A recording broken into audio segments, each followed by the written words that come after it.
join me welcome Dr. Greg Davis.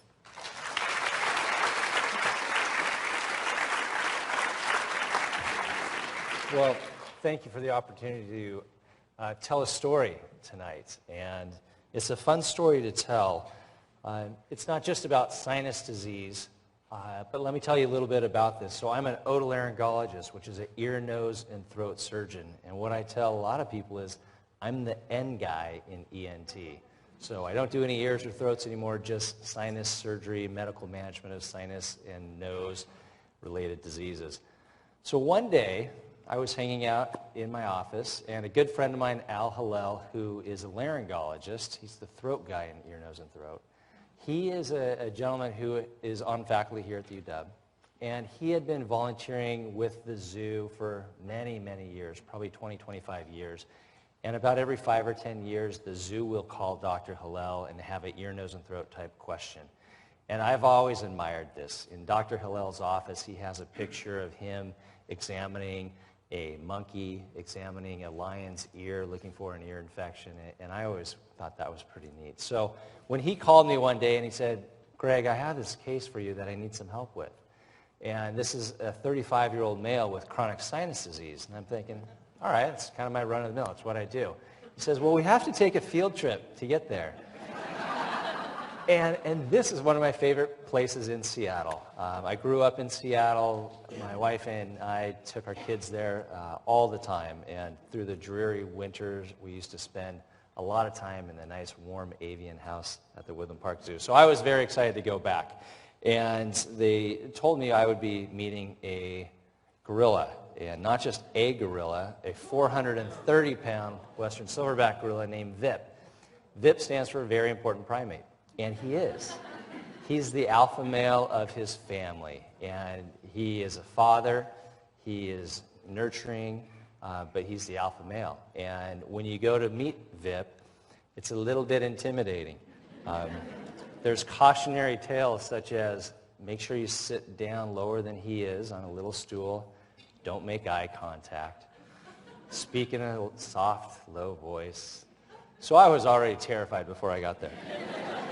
And then they told me a little bit more about him. And Vip had been suffering from a sinus infection. And as you can see from this picture, it's a little hard to tell, but if we zoom in, you can see some purulence or some pus draining out of his left nostril. And the vets, headed by Dr. Darren Collins here at my left, and he'll be speaking in a little bit, they did an absolutely fantastic job taking care of Vip. I don't know if any of you have ever had a sinus infection. My guess is most of you have. But they took the extra step to actually slide a culture swab into Vip's nose and figure out what the pathogen was, what the antibiotic was best to treat that pathogen or bacteria was with. And very impressive. And if we could put on the volume from the computer, that would be fantastic. So this is myself and Dr. Hillel sitting down in the behind-the-scenes area of the gorilla house. And this is Vip. It's a little hard to tell, but this is gorilla noise right here. And it's a happy noise, from what I'm told. There are different times where he would express his anxiety or frustration or dominance, but not at this first interaction. And he was really nice to us. He let us get up nice and close. And now this has gone on for a few months, probably I think 3 or 4 months at this point in time. And compared to the picture before, now you can see the pus is draining out of both nostrils. So the infection is getting worse. And as I said, Dr. Collins and Dr. Helmick, the two veterinarians at the Woodland Park Zoo, excellent care. They took the time to take a culture, to deliver antibiotic, culture-directed therapy, meaning they tested that bacteria against a bunch of different antibiotics to figure out what the best one is to treat Vip with. And first time, he grew out Bacteroides and Moraxella, two pretty common pathogens for sinus disease. They treated him with the right antibiotic, but it continued. Then he grew out Enterobacter, and they changed antibiotics and added some steroids, and finally grew out E. coli. E. coli is a gut pathogen. He does eat his own feces from time to time, and so it kind of makes you wonder why that happened, but there you go. So we came in, and Dr. Hillel and I visited the zoo, and as we gathered with the animal health team and the gorilla keepers, I said, if this was a human, we would give them a few weeks of culture-directed antibiotic therapy with a fluoroquinolone like Cipro, some steroids to decrease the inflammation inside the sinus cavities, and then saline irrigations, like a neti pot. Many of you have probably done that. And in this close room, I suggested, and I said, so do you guys think you could do saline irrigations with him? And the room got very quiet. And then one of the gorilla keepers said, how about you try it first? So I adjusted the treatment plan. And that's actually should be a cross out, not an underline. Unfortunately, Vip's condition took a pretty dramatic change within about a week of that. And so the next step was to really try to figure out what is going on. We knew he had a sinus infection, but we were certainly concerned that it might have been a tumor at the same time.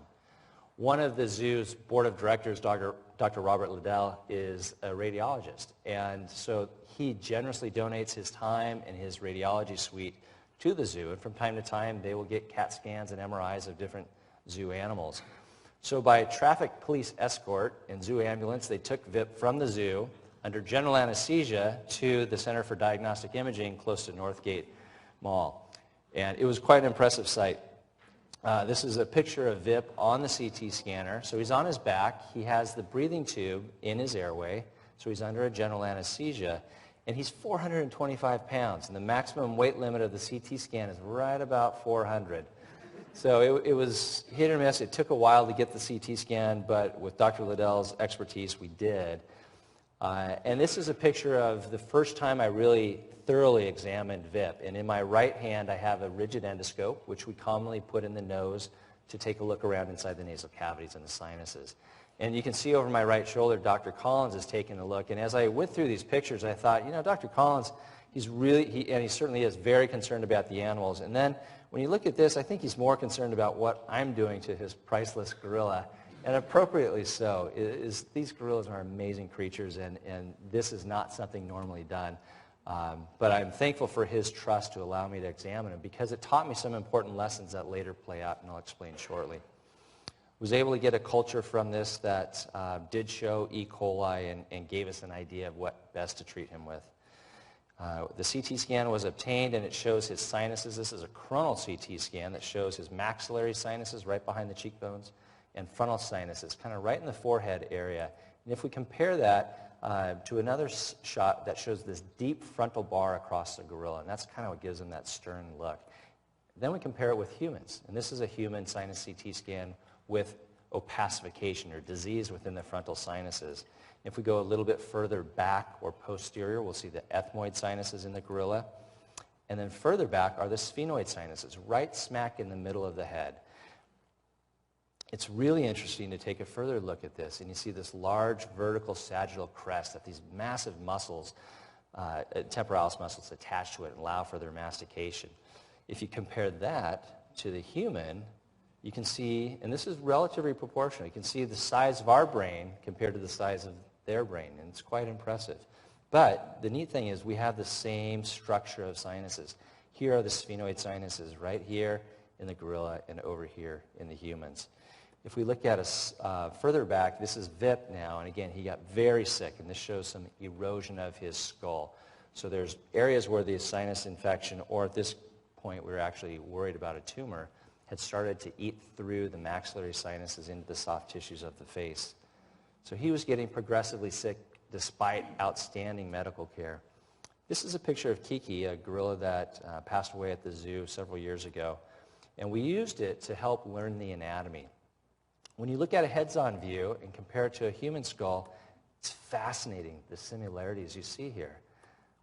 We both have inferior turbinates. These are long tube-like structures that warm and humidify the air. And we even have deviated septums or twisted septums, just like gorillas do. So I thought that was fascinating. And the size proportions are fairly similar. After the CT scan, we started the antibiotics. He continued to get worse, and then the decision was made when he became pretty critical, really cut back on his eating and his interactions with the other gorillas. The decision was made that we had to operate. And this is the operating room at the Woodland Park Zoo. It's an OR just like here at the UW Medical Center. The only difference is it's not supplied with high-tech sinus endoscopy instruments that we use.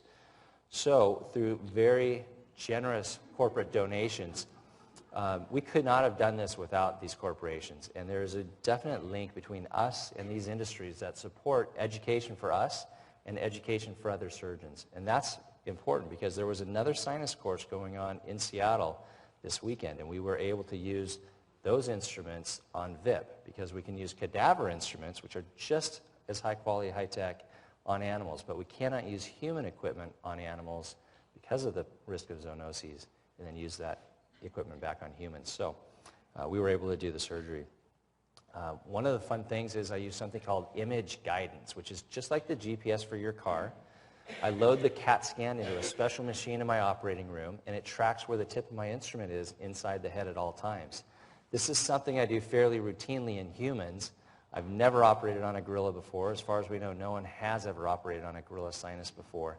And so switching species, this is a critical piece of information that I needed to do a safer surgery. So we changed the OR into this high-tech endoscopy suite. This is Dr. Helmick. She has a laryngoscope in her left hand, and in her right hand she's using an endotracheal tube to intubate VIP, and that's to put a breathing tube in. And Dr. Collins' back is to us. Harmony, the vet tech, is right behind her, and she delivered the anesthesia along with Dr. Helmick during the surgery. So here's a fun challenge. When I was at the CT scan, I was trying to put my rigid instrument inside his nose. And it's tough because his nose is very floppy. And as you can see from this video, you can literally stretch his nose about 2 inches up and down, up and down. And that was important to know ahead of time so that I could use some special tubes called a spyway to help protect his nostrils. We set up for the surgery just like every surgery I do here at UW Medical Center. And it looks exactly like you would see in the ORs down on the second floor here. The only difference is when you look further down, you see things like gorilla feet and gorilla hands. And what this picture can't show is the gorilla smell. That is impressive. It's a very almost acidic, skunk-like apocrine smell that you will never forget. I don't know if it's an attractant to female gorillas or if it's used as a warning mechanism, but I don't think there's any way VIP could sneak up on you in the wild. And I don't think he would ever want to sneak up on you either. He's that type of guy that would just come and say hi. Dr. Collins was there throughout the entire surgery and so much concerned with the health of VIP, and we were in constant communication throughout the surgery, explaining what each other was doing from the side of giving the general anesthesia, keeping him asleep, and then my surgical plan. This is a couple 30 seconds of video from in surgery, and so if your stomach's a little queasy, you might not want to look. It's not that bad, though, but I'm biased. This is what I do every day. So this is looking at setting up the image guidance system. That's VIP on his back, and this is what it looks like looking through an endoscope. So I'm holding a camera in my left hand, and I'm looking at a TV screen, seeing exactly what you see. And this is the thick infection inside VIP's sinuses that I'm cleaning out with suction and different instruments. This is the spyway to protect his nostrils, and he's very inflamed. This is a very challenging surgery compared to most sinus surgeries I do. He had a lot of polyps or these growths in the back related to the inflammation, and he hadn't taken a breath through his nose in several months because of the polyps. Once those were taken out, I could get to the back of his throat, and his airway was now intact. This is now over on the right side, and I'm pointing to his middle turbinate. He had polyps, just like humans can have polyps from time to time, and this is removing the polyp. And surgery went very well and according to plan, and then there was a point in time where Dr. Helmick said, we're going to have to lighten him up now, and you can see his nostrils flaring. And that's when I knew it was time to get out of there. Quickly. So I put in this nice new steroid-releasing stent, and it delivered steroids to decrease the inflammation right to that tissue. I did that on both sides. And then at the end, this is him as he's... that's the audio. I forgot that was on it, and kind of just parting ways with him. And this is the whole gorilla team waiting out in the foyer, waiting for VIP to come out. And just the caring nature of the gorilla keepers, it's exactly the same as when you go to the waiting room after surgery and you talk to a family. Seeing their eyes, they were clearly in a lot of anticipation for his surgery. He did very well, waking up from anesthesia, a tough thing to do for a gorilla. And these are the kind of signs you see when you go to the gorilla house behind the scenes that, again, increase my heart rate a little bit. This is the backside of the gorilla house. And post-op day 1, he was doing great. His facial swelling had dramatically improved. He was eating. No, this is not me hand-feeding him grapes. I did hand-feed him longer fruit and vegetables, but not the little ones. This is him walking around and just very, very pleased with how he's doing right now. So we're kind of high-fiving each other and feeling good about things. And then post-operative day 3, I get a call from Dr. Helmick. Something's wrong. Vip's not doing well. And his facial swelling had dramatically came back. He started to develop purulent drainage from a fistula that developed in his neck as well as from his eye socket. And it was quite an impressive infection. When the culture and sensitivity results came back, it showed that there was a different antibiotic that might be better, and so we put him on that antibiotic in consultation with, this is Dr. Collins and Dr. Helmick discussing it. And what I really appreciate is they took time to ask me what I thought as well, and it truly was just this wonderful, not only friendship, but teamwork that developed from this. The gorilla keepers hand-fed him for days, gave him drink. The animal health team gave him intramuscular antibiotics to keep him going because he wasn't eating or drinking at this point in time. This is a picture of him, and just to show how severe his infection was, draining out of his right eye socket. And what would a gorilla do?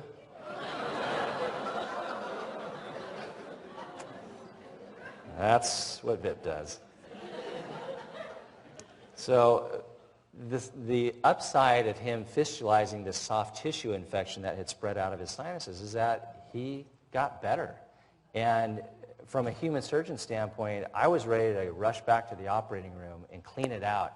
And Dr. Collins, with his wisdom and his understanding of gorilla physiology, they have such, he educated me, they have such amazing immune systems to survive. He said, just let's be patient and see how he does. And sure enough, he did great. The fistula started to close up. He made dramatic improvement in his eating and behavior. And this is the fistula in his neck a few days after it opened up. And then this is about 2 weeks later. And it just closed up on his own. About post-op day 5, I was on vacation this week, the first day that I did surgery, and then was on vacation. And I was scheduled to go check on Vip with Dr. Collins. But I was out horseback riding with my family for a vacation thing, and I didn't have time to go home and change, and so I came to the zoo, parked, and went in my horse clothes and went to check on Vip. And that's important, I think, because when I went in to see Vip, again, he had been pretty sick. He ran up to the cage and pounded on the cage, which is what he did before surgery, and I was very relieved that he was showing emotion and kind of excitement. And then he threw a bunch of straw at me. And I started to laugh, and I said, hey, Vip, nice to see you too. And then instantly, I was covered with hot, sticky gorilla poop. So this is how Vip thanked his sinus surgeon. And that was the end of the visit. So after this, I wipe off, and then I head back to the car where my wife and 2 kids were waiting for me. And I said, does anything smell funny? And my wife says, no, but you have something in your ear. And I had missed a spot. So that was really the last of the bad side of Vip. And this is 2 weeks later. He's eating. His facial edema had gone down, and he was doing really, really well. And also during this time, I visited him all the time. Not to check on him, like I was really doing anything, but I had formed such a bond with Dr. Collins, the animal health team, the gorilla keepers, and Vip. I just liked going there. And I got to do things like feed him monkey chow, which is these little nuggets here, and then organic fruits and vegetables. And this is a picture that the zoo took probably about 6 weeks, I believe, or so afterwards. The purulence had drained, and then he had went back to being outside in his normal exhibit at the zoo. He had a fractured canine, and this happened in an altercation, and all along the animal health care team was planning on taking him back to the operating room for a general anesthesia so the oral surgeons could take a look at him. And I wanted to take a second look. This is something we often do in clinic in human patients. after sinus surgery. I numb up the nose with some spray and slide an endoscope in and clean out some of the residual infection and some of the residual crusting that might be present. Vip wasn't going to hold still for me, and I wasn't going to try. So when he was going back under general anesthesia, that gave us an opportunity to check things out. The photo on the right shows his fractured lower canine. And this is a picture of the oral surgeons taking a look at him. Dr. Collins is there as always. And then intraoperatively, we're just going to take a quick look into his left nostril. Again, this was the more diseased more diseased sinus. And you can see there still is some sinus infection present. It's not nearly as bad as what it was, and it cleaned out nice and easily. On the right side, it looks healthy. This is great. This is sucking out gorilla snot. So not too many people get to do that. It was a good day for me.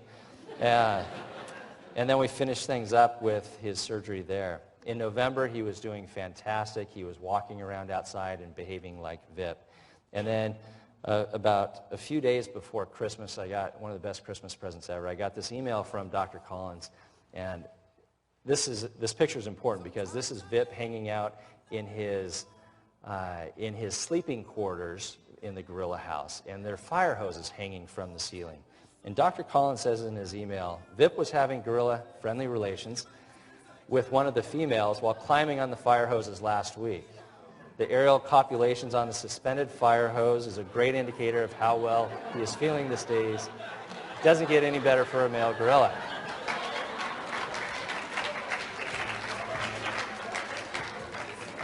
So that made my day. And my day and Vip's day couldn't have been possible without a ton of people who donated their time. This was all donation from everybody, including my surgical team, one of my resident surgeons, Dr. Bake, who came and assisted me, my circulating nurse, my scrub tech, and many people here at UW Medicine, including Dean Ramsey, who helped out.